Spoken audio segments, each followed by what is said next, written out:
Князь у синем море ходит, синее море глаз не сводит. Глядь, поверх текучих вод лебедь белая плывет. Здравствуй, князь ты мой прекрасный, что-то тих, как день ненастный. Опечалился чему? Говорит она ему.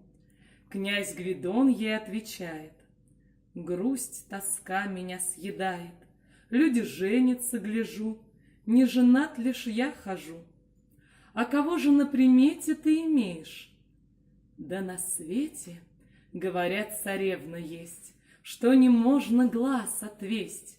Днем свет Божий затмевает, ночью землю освещает. Месяц под косой блестит, а во лбу звезда горит. А сама-то величава выступает, будто пава. Сладкую речь-то говорит, будто реченька журчит. Только полно, правда ли это? Князь со страхом ждет ответа. Лебедь белая молчит и, подумав, говорит. Да, такая есть девица, но жена не рукавица. С белой ручки не стряхнешь, да за пояс не заткнешь. Услужу тебе советом.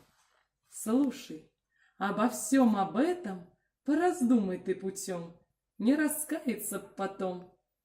Князь пред нею стал божиться, что пора ему жениться, чтоб об этом, обо всем передумал он путем, что готов душою страстной, за царевною прекрасной, он пешком идти отсель, хоть за 3-9 земель.